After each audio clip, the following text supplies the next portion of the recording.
এই যে আজ বিকাল থেকে ভিডিওটা আরম্ভ করলাম আমি। তো এতদিন মানে কি 2-3 দিন হয়েছে এখন, মানে ঘরটা পুরো কমপ্লিট হলো আমার। তো হওয়ার পরে এবার আজকে পুরো ঘরের ভিডিওটা দিচ্ছি আমি।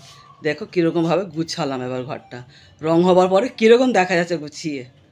চলো এই দেখো, এদিকে বাসনের রেক লেগে গেল, এই একটা আবার নতুন আবার লাগালাম বাচ্চাদের কিছু কিছু রাখার জন্যে। আর এই যে পুরো গুছিয়ে দিলাম, এদিকে র্যাক ফ্যাক লাগিয়ে দিলাম। রান্নাঘরে এই যে রান্না হচ্ছে, আর এই দেখো পুরো উপর থেকে নিয়ে পুরো নিচে অবধি গুছিয়ে দিয়েছি পুরো। তারপরে হয়ে গেল রুমের মধ্যে, এই রুমের মধ্যে দেখো খাট পরিষ্কার করে দিয়েছি, ওই তারটা ছেলের ল্যাপটপে রাখা আছে, সব ঢুকিয়ে দিয়েছি আমি। এইদিকেও সব গুছানো হয়ে গেছে, এটা উপরটা আছে।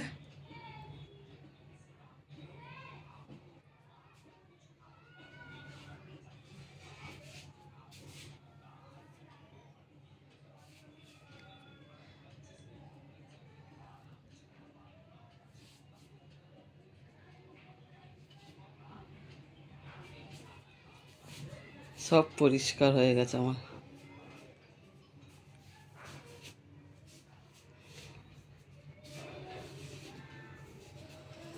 কীরকম লাগলো? ছোট একটা রুম আমার, মানে একটা রুমই আছে আর একটা বারান্দা, ভেবে না, ছোট্ট একটা ঘর আছে আমার।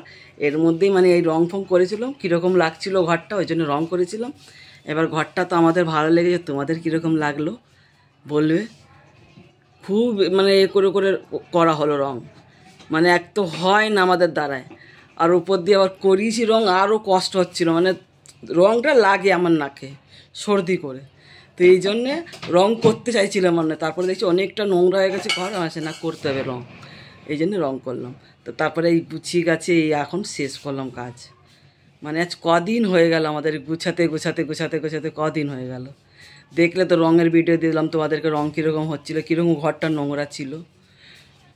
তো চলুন, আর ভিডিওটা আমি এত আর আগাবো না, শুধু রুমের ভিডিওটাই দিলাম বলে। তো আজকে ভিডিওটা আমি এইখানে রাখলাম। একটা লাইক করুন, শেয়ার করুন, কমেন্ট করুন, সাবস্ক্রাইব করুন। Good night.